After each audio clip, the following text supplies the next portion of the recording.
அஸ்ஸலாமு அலைக்கும் வரஹ்மத்துல்லாஹி வபரகாத்துஹு. பாடம் 13. எழுத்தின் பெயரைக் கூறுதல்.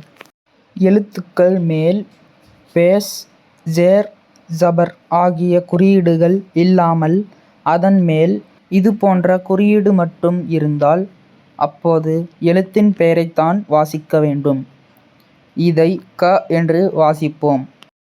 இதை காஃப் என்று வாசிக்க வேண்டும். இதை ந என்று வாசிப்போம். இதை நூன் என்றுதான் வாசிக்க வேண்டும். அஊது பில்லாஹி மினஷ் ஷைத்தானிர் ரஜீம். பிஸ்மில்லாஹிர் ரஹ்மானிர் ரஹீம். யாசீன், ஹாமீம், ஸ்வாத், காஃப், நூன். சதகல்லாஹுல் அலீம்.